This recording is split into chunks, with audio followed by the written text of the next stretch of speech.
Hi, my name is Dr. Frederick Edward Fabella. I will be discussing the overview of clinical psychology, part 2, the psychodynamic approach. Okay, so let's begin. So I'm sure you've heard of this question being asked, how does that make you feel? This question is probably quite familiar to you. It is a question most often used in pop culture to indicate or reference therapy. It is also the hallmark of psychodynamic therapy. Okay? So, what is the origins of the psychodynamic approach? So, the psychodynamic theory is a psychological theory which Sigmund Freud and his later followers applied to explain the origins of human behavior. The psychodynamic approach includes all the theories in psychology that see human functioning based upon the interaction of drives and forces within the person, particularly the unconscious and between the different structures of the personality. Okay? So, Sigmund Freud's psychoanalysis was the original psychodynamic theory, but the psychodynamic approach as a whole includes all theories that were based on his ideas. So if you're familiar with these phases, you see there Carl Jung, Alfred Adler, and Erik Erikson. Okay, what are the basic assumptions of psychodynamic approach? According to Freud, the unconscious mind is the primary source of human behavior. Like an iceberg, the most important part of the mind is the part you cannot see. Our feelings, motives, and decisions are actually powerfully influenced by our past experiences and stored in the unconscious. Okay? All behavior has a cause, usually unconscious, even slips of the tongue. Therefore, all behavior is determined. Psychodynamic theory is strongly deterministic as it views our behavior as caused entirely by unconscious factors over which we have no control. So, not only are we not aware of why we do things, we are also not able to control our behavior. That's the assumption of psychodynamic theory. Conscious thoughts and feelings can transfer to the conscious mind in the form of parapraxis, popularly known as Freudian slips or slips of the tongue. We reveal what is really on our mind by saying something we didn't mean to. So that is a Freudian slip. Another basic assumption, different parts of the unconscious mind are in constant struggle. That's why it is called psychodynamic. There's a dynamic interaction between the forces within the mind. Okay, so what is the role of the therapist in the psychodynamic approach? The therapist encourages the client to talk about the emotions they're feeling and helping the client to identify recurring patterns in their thoughts, emotions, and behaviors. They can aid the client in finding the significance of these patterns and discovering the effects they exert upon the client. One of the most important roles of the therapist is to probe the client's past. Okay, so let's consider psychodynamic therapy as a whole. Psychodynamic therapy, also known as insight oriented therapy, focuses on unconscious processes as they are manifested in a person's present behavior. The goals of psychodynamic therapy are a client's self awareness and understanding of the influence of the past on present behavior. So these are the two goals of psychodynamic therapy. In psychodynamic therapy, therapists help people gain insight into their lives and present day problems. They also evaluate patterns people develop over time. So remember that the most important thing is insight. Okay. To do this, therapists review certain life factors with a person in therapy, such as what? Emotions, thoughts, early life experiences, and beliefs. Recognizing recurring patterns can help people see how they avoid distress or develop defense mechanisms to cope. Okay, so this is what is discovered by the psychodynamic therapy. This insight may allow them to begin changing those patterns. Okay, so what are the tools that a psychodynamic therapist uses? Let's first discuss what are called Rorschach ink blots. Okay, while these ambiguous and untidy splotches of ink are closely connected to Freudian psychoanalysis, they are also used in some forms of psychodynamic therapy today. To conduct the Rorschach test, the therapist will present each ink blot to the client individually and ask the client to describe what they see. They are free to use the image as a whole, or a piece of the image, or even the blank space surrounding the image to form an interpretation. So, what do you see in that ink blot? Let's now proceed to another tool, the free association. Free association may be the single most important and most used tool for psychodynamic therapists. This technique is simple and often effective.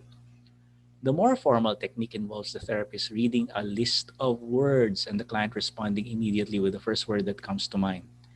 Example, if I say the word mother, what's the first word that comes to your mind? This exercise can shed light on some of the associations and connections the client has hidden deep below the surface. Pre-association may, however, provoke an especially intense or vivid memory of a traumatic event called an abreaction. This can be extremely distressing for the client, but it can also lead to a healing experience of catharsis if the client feels like it helped them work through a significant problem. Okay, so catharsis is the goal sometimes. And another tool is dream analysis. Dream interpretation is based on the idea that the events of your dreams serve to disguise the real meaning of your dreams or the latent content. The latent content refers to the symbolic meaning of a dream that lies behind the literal content of the dream. So there you have, no? You have dream analysis, and it uncovers the hidden meanings of dreams. Freud believed that people could better understand their problems and resolve the issues that create difficulties in their lives. Okay, so these are the three most popular and most common psychodynamic tools. Okay, in Freud's psychoanalytic interpretation, dreams center on wish fulfillment. People dream about the things that they secretly wish and desire.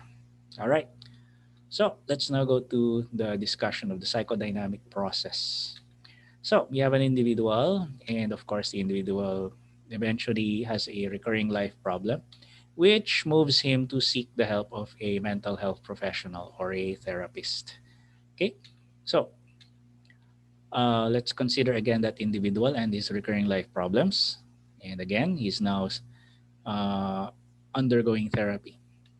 Now, the role of the therapy is to uncover problematic behavior patterns as well as defense mechanisms that the individual engages in that lead to the recurring life problems. Okay, so those are the two things. Remember that these problematic behavior patterns as well as defense mechanisms, the individual is not aware of them. So it's the role of the therapist to make the person aware of these two things. But the therapist goes even deeper than that.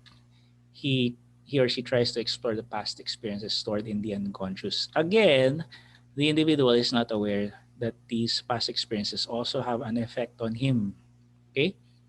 All right, so this is the paradigm of the psychodynamic process. Now, okay, let's consider this again. The past experiences stored in the unconscious lead to problematic behavior patterns and these defense mechanisms. So, the tools such as the Rorschach ink blot test, the free association, and the dream analysis, as well as others, there are many other psychodynamic tools, are used by the therapist to discover these things, so the past experiences as well as the patterns and the defense mechanisms. Okay, so the goal of the therapist is this. No? You have the past experiences hidden in the unconscious, you have the behavior patterns as well as the defense mechanisms, and you have the life problems. And the therapist, what the therapist does is he tries to establish a connection. The goal is to make the individual aware of all these three things and allow him to see the connection between these three. This produces insight in the individual, and this insight could lead to the individual changing his behavior patterns or letting go of his defense mechanisms. Okay, so that is the end goal. All right, so how to use this paradigm? Let's give you an example. So remember this paradigm. So look at it closely so that we can try to apply it. You have the past experiences, the problematic behavior pattern, defense mechanisms, and recurring life problems. Okay, so let's consider this person again, and let's say that he has a recurring life problem, which is broken relationships. His romantic relationships don't last, and this led him to seek professional help. Okay, so during therapy, um, the therapist uncovers a problematic behavior pattern, and what is that?